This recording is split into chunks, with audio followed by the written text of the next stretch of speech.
आणि बरीच टीका झाली की 50 लोक कोणाच्या खर्चाने घेऊन चाललेत आणि ते 50 लोक झाला लागले. कोणी टीका केली? आदित्य ठाकरे.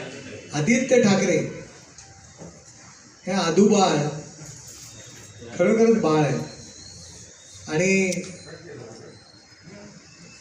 त्यांना काही कितीतरी गोष्टींचा भ्रम म्हणजे काय म्हणतो ना, स्मृतिभ्रंश, जोशी साहेब स्मृतिभ्रंशच म्हणतात ना, झालेला आहे. तुम्हाला माहित आहे का, उद्धव साहेब ज्यावेळी मुख्यमंत्री होते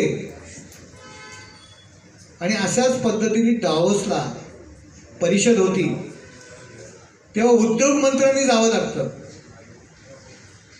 परंतु आदूबाळ पर्यटन मंत्री असताना सुद्धा त्या डावोसला गेले होते.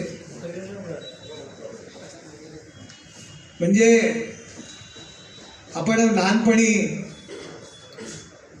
आपण आई वडिलांशी भांडायचो की मला चॉकलेट पाहिजे, मला चॉकलेट पाहिजे, मला खाऊ पाहिजे आणि हट्ट करायचो. अशाच पद्धतीने आदूबाळाने मुख्यमंत्र्यांकडे हट्ट धरला आणि ते स्वतः गेले. बरोबर कोण होतं याची यादी त्यांनी जाहीर करावी. ज्यांचा शासनाशी काही संबंध नाही,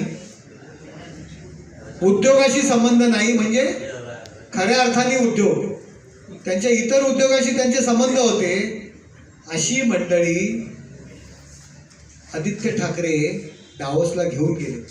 आणि सगळ्यात मोठी लाजिरवाणी गोष्ट आणि शर्मेची गोष्ट आहे, त्याच वेळी उद्धव साहेब यांची तब्येत खालावली होती. त्यांचं ऑपरेशन होतं, पित्याचं ऑपरेशन आहे,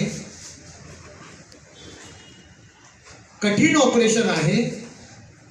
डावोस झाल्यानंतर, परिषद संपल्यानंतर मुलांनी परत यायला पाहिजे होतं, परंतु हे आदूबाळ परत आलं नाही, आणखी कुठेतरी फिरायला गेलं. त्याचं त्यांनी ठिकाण सांगावं की बर्फामध्ये आपण खेळण्याकरता कुणाबरोबर त्या ठिकाणी बर्फाबरोबर खेळत होतात. वडिलांचं एवढं कठीण क्रिटिकल ऑपरेशन असताना डावोसला जाऊन आणखी कुठे कुठे गेलात आणि कुणाबरोबर बर्फामध्ये खेळत होतात हे प्रथम जाहीर करावं आणि त्यानंतर माननीय मुख्यमंत्री एकनाथ शिंदे साहेब यांच्या डावोस दौऱ्यावरती टीका करावी.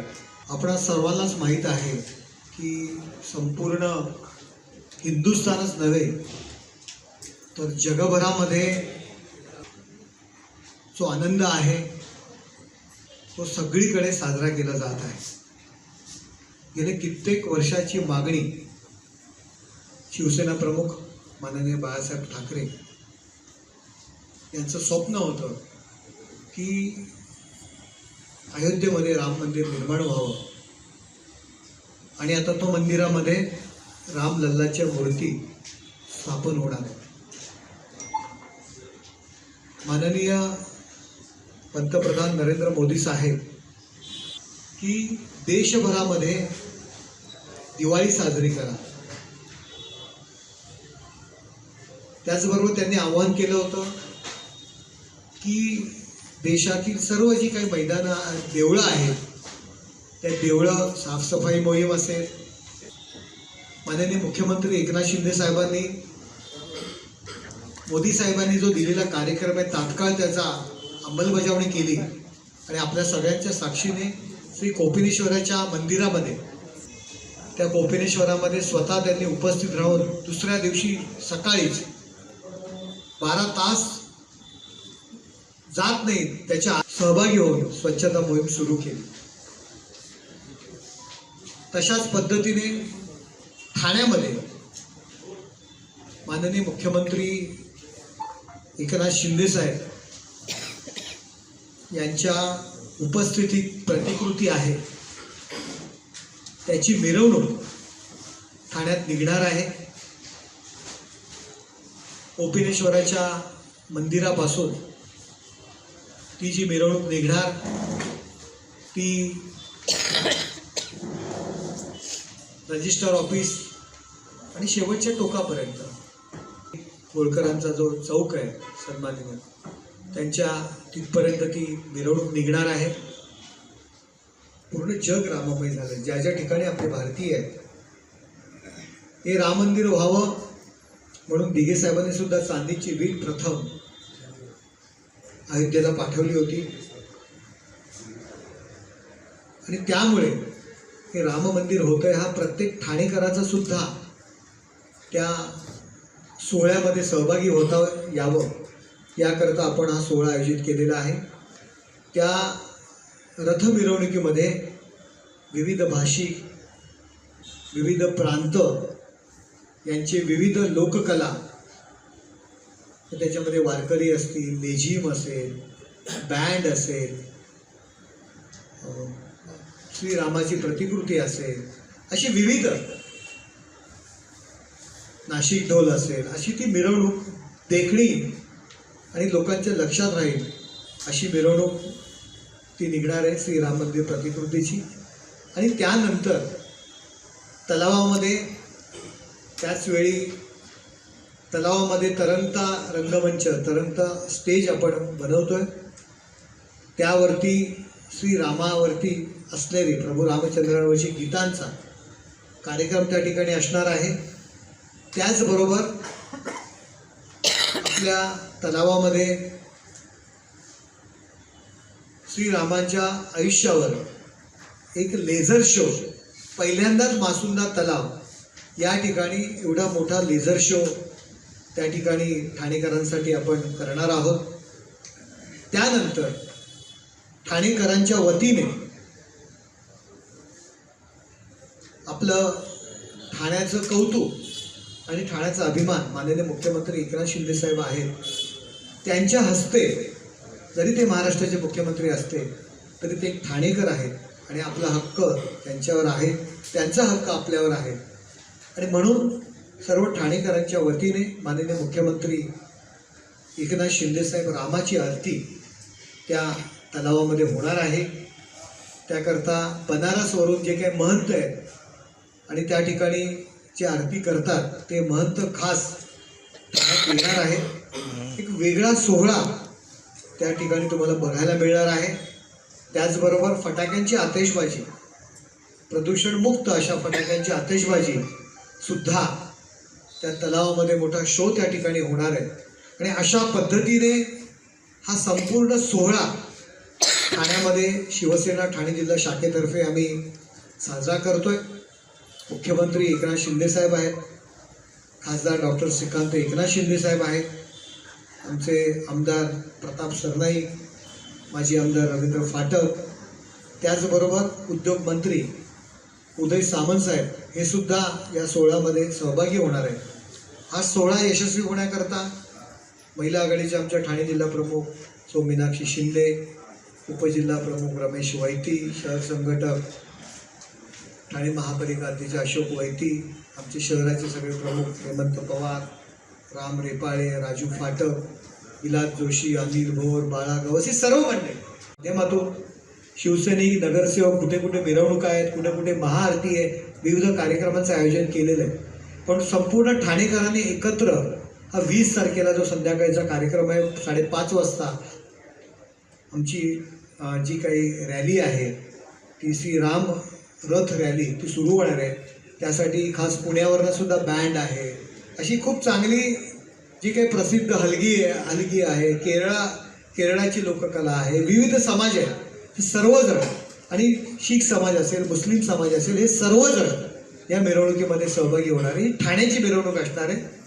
त्याच्यामुळे आपण ती प्रसिद्धी द्यावी आणि आपण सगळ्यांनी याचं चित्रांकन असेल, बातम्या असतील, प्रसिद्धी असेल आपल्या माध्यमातून द्यावी. रॅलीमध्ये आपण तर सगळेजण सहभागी व्हालच, यामध्ये कुठल्याही प्रकारची शंका नाही. परंतु आतमधला जो काही सोहळा आहे तो जे काही आपले चॅनल्सवाले आहेत, यूट्यूबर्सवाले आहेत, त्यांच्याकरता आपण नौकानयनच्या ठिकाणी बोटींची व्यवस्था केलेली आहे. तर त्याच्यामधून चॅनल्स, फोटोग्राफर्स यांना आतमधला जो काही सोहळा आहे त्याच्यासाठी पण आपण व्यवस्था केलेली आहे. त्या माध्यमाद्वारे तुम्ही तलावामध्ये आतमध्ये येऊ शकणार आहे. देवेंद्र फडणवीस साहेबांचं अजून नक्की नाही आहे. 19 किंवा 20 अशी तारीख आहे. 20 तारखेला जर आले तर ते सुद्धा सहभागी होतील. 6 नंतर आले तर ते सुद्धा सहभागी होते. पण अजून त्यांचं 19-20 असं आम्ही ऑर्डिनेशन चालू आहे. अजून त्यांनी नक्की तारीख दिलेली नाही आहे, पण आले तर ते पण सहभागी होते. नाही, हा कार्यक्रम आहे श्री राम मंदिराचा आहे आणि भाजप म्हणून शिवसेना म्हणून प्रत्येक जण कार्यक्रम तर करतोच आहे आणि कार्यक्रम प्रत्येकाने करायला पाहिजे. हा प्रत्येकाचा सोहळा आहे. त्याच्यामुळे हे काय निवडणूक किंवा इलेक्शन हा विषय नाही आहे. निवडणुकीकरता इलेक्शन करता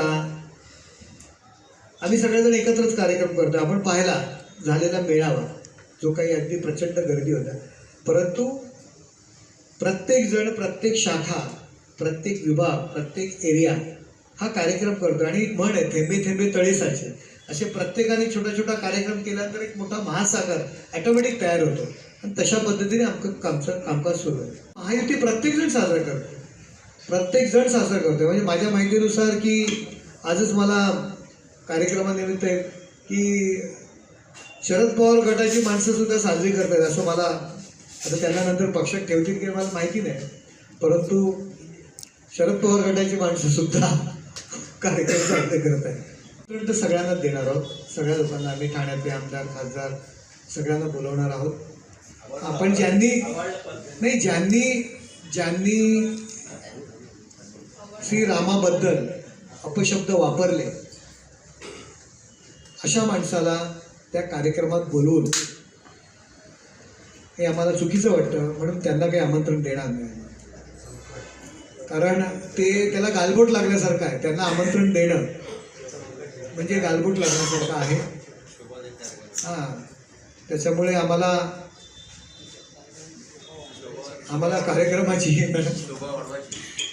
कार्यक्रमाची शोभा वाढवायची, घालवायची नाही. त्याच्यामुळे आम्ही त्यांना थोडंसं लांबच ठेवू त्या कार्यक्रमात. खासदार आणि नरेंद्र मोदी यांचं श्रेय हे मान्य करावं, त्यांच्या नेत्यांनी हे श्रेय त्यांचं मान्य करावं. राम मंदिराच्या अस्तित्वावरच संजय राऊतांनी प्रश्नचिन्ह निर्माण केलेलं आहे. रामाच्या मूर्तीवरती प्रश्नचिन्ह निर्माण केले. तुम्ही पहा 2 दिवसात, म्हणजे विनाशकाले विपरीत बुद्धी. आणि ज्यांनी राम मंदिराचं निमंत्रण नाकारलं अशा लोकांच्या उंबरठ्यावर हे लोक जाऊन बसत आहेत. त्यांनी मोदी साहेबांचं श्रेय आहे हे मान्य करावं. मी स्वतः जाऊन आमंत्रण देईन आणि त्यांच्या नेत्यांनी पण मान्य करावं. मी स्वतः त्यांच्या दाराबाहेर अर्धा तास उभं केलं तरी जाऊन उभं राहील आणि त्यांना आमंत्रण देईल, परंतु हे त्यांनी मान्य करावं. हे बघा, जर शिवसेना आमची आहे, भरत गोगावले यांनी दिलेला व्हीप हा प्रमाण मानला गेलेला आहे, तर त्या आमदारांना अपात्र करणं गरजेचं आहे. हे आमचं म्हणणं आहे, आमच्या वकिलांचं म्हणणं आहे आणि आमची भूमिका आहे. आणि त्याकरता प्रथम उच्च न्यायालयातच जावं लागणार. सुप्रीम कोर्ट हा नंतर आहे. पहिल्यांदा आम्ही उच्च न्यायालयातच गेलो आहे. तिथे न्याय नाही मिळाला तर आम्हाला सुप्रीम कोर्टात जावं लागेल ना. परंतु एक पद्धत आहे आणि त्या पद्धतीनुसार, नियमानुसार आम्ही उच्च न्यायालयात गेलेलो आहे. आमचं मागणी आहे की जो अध्यक्षांनी निर्णय घेतलेला आहे की त्या आमदारांना अपात्र का केलं नाही, त्यासाठी कोणाचा दबाव होता का, कोणी प्रेशर केलं का, आम्हाला असं वाटतं कोणीतरी प्रेशर केलंय, कोणीतरी दबाव केलाय, कोणीतरी भीती दाखवलंय आणि त्याच्यामुळे आम्ही उच्च न्यायालयामध्ये गेलेलो. गोगोले यांचा व्हीप जो आहे तो अधिकृत आहे, ते प्रतोद म्हणून त्यांना मान्यता दिलेली आहे. तर या व्हीप पासून गोगोलेंच्या व्हीप पासून कायदेशीर निर्णय जो काही दिलेला आहे, कायद्याने जो कोणी निर्णय देतो तो बंधनकारक असतो. यांना सवय लागलेली आहे की आपल्या बाजूने जर निर्णय आला तर आपण चांगलं बोलायचं, नाहीतर टीका करायची. आणि आता जी काही उरलेले आमदार आहेत आणि उरलेले खासदार आहेत आणि आणखी उरलेले शिल्लक राहिलेले पदाधिकारी आहेत, ते थांबण्याकरता काहीतरी कारण पाहिजे. तुम्ही पाहताय 31 डिसेंबरला मुख्यमंत्री बदलणार, वेगळा येणार, अशा पद्धतीचे सुद्धा आरोप सुरू होते. तेव्हा मी सांगितलेलं संजय राऊत यांना आम्ही डबल पगारी नोकरी देतो, वर्षाच्या बाहेर ओव्हरटाईम देतो. आपण बाहेर उभं राहावं, जसं शरद पवारांच्या घराच्या बाहेर उभे राहतात तुम्ही. पगार घेता मातोश्रीचे, परंतु चाकरी करता शरद पवारांची तशी वर्षाच्या बाहेर त्यांना मी स्वतः नोकरीची ऑफर दिली होती, कारण ते 31 डिसेंबर मुदत सांगत होते. आता उरलेले लोक थांबवण्याकरता अशाच पद्धतीचे आरोप करतायत, अशाच प्रकारचे खटले न्यायालयीन प्रक्रिया करतायत की जेणेकरून लोक थांबतील, काहीतरी आशा दाखवतायत इतरांना. पण आता काही होणार नाही, आता कोण थांबणार नाही, सगळेजण सोडून जाणार त्यांना. बहुसंख्य आमदार माननीय मुख्यमंत्री एकनाथ शिंदे साहेब यांना पाठिंबा देणार आहेत आणि आमच्या शिवसेनेत प्रवेश करणार आहेत.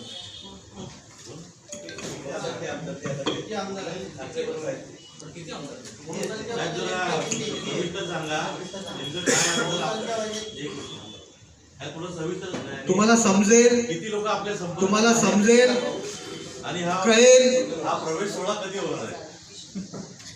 असं सगळ्याच गोष्टी लगेच सांगायच्या नसतात, परंतु तुम्हाला मी या ठिकाणी सांगतोय, आजच्या मीटिंगच्या पार्श्वभूमीवर सांगतोय, पहिले त्यांनी अशा मिटिंगी घेण्यापेक्षा जे आपल्याकडे आहेत लोक त्यांना थांबवण्याचा प्रयत्न करावा.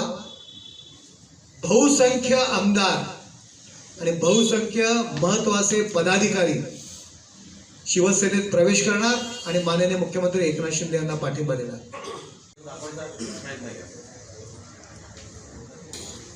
आम्ही संपलेलो नाही, थोडासा का होईना आमच्या रक्तवाहिन्या आहेत, हे दाखवण्याकरता हे सगळे प्रयोग आहेत.